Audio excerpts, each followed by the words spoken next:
Hello there, and good morning to the members of the Bold, Free, True Collective. All right, I am popping up here on a Monday morning. First of all, I want to let you guys know that as part of mine and Tiffany's commitment to nurture and contribute to this community in a really great way, you can expect us here live on Mondays at some point, sharing, poking, motivating, inviting, just showing up here to be a contribution in some way. So today I'm here. Here's what's on my heart to share with you. I'm in a personal exploration in my life and my business around failure. And I was on a little road trip last week and I happened to listen to a podcast. Was from the Life Coach School podcast. If you're not familiar with that, it's really cool.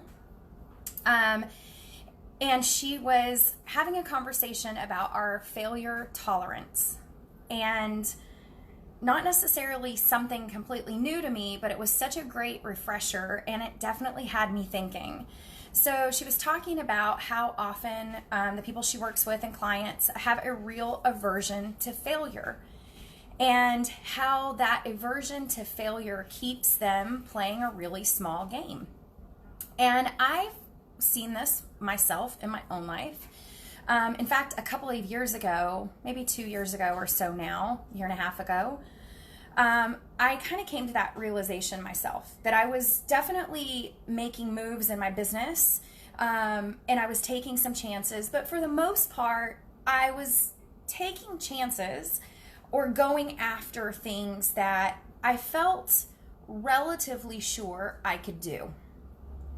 So they were a stretch, but I had some sense of confidence that I could pull them off or I could do them.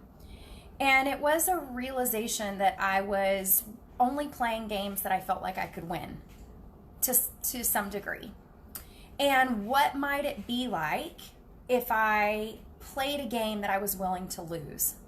Or I set a goal, or I went after something that I was willing to fail at.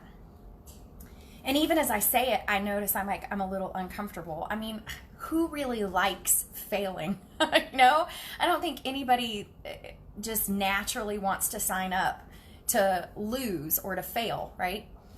But that realization then prompted me to start making setting some bigger goals. And so I did. I kind of reevaluated and I set some bigger revenue goals for myself than I had set before. Some larger enrollment goals. I expanded on the offerings that I was offering and I failed in some ways. Like I took on more things than I felt I really could hold at one time and got a little messy and I dropped the ball in some places and I didn't meet some of my enrollment goals and I met some of my revenue goals, but I didn't meet other ones of them. And so I experienced a bit more aiming for something higher and not necessarily reaching it. And it's been good. I don't love that, but I can say that I am increasing my tolerance for that. And I'm interested in that.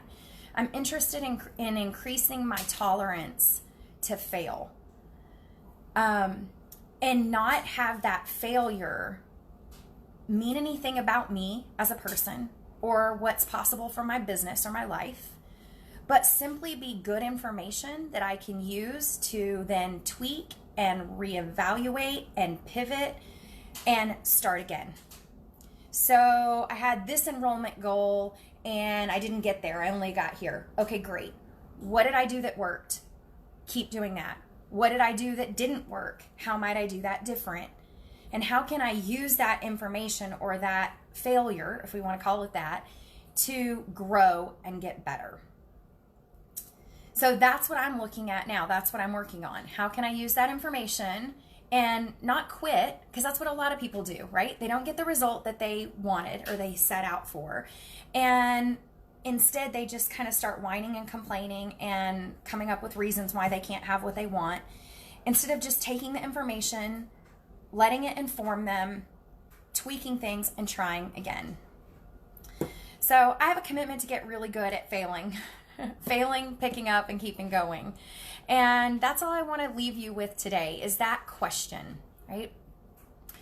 What would you, actually, let me say it like this. On a scale of 1 to 10, and I would totally love to hear from you in the comments. You can share if you'd be willing to.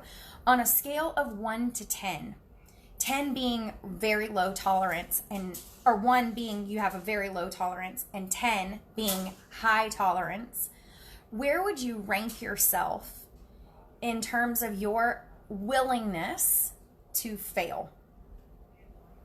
Okay, what is your failure tolerance? And just rank yourself. And then begin to ask the question, what might be possible if I increased my tolerance for failure? And I'd love to hear from you, right? Where do you rank on a scale of 1 to 10? And what might be possible for your life and your business if you increased your tolerance for failure? All right, you guys, have a really fantastic day, a fantastic week, and we'll see you here next time.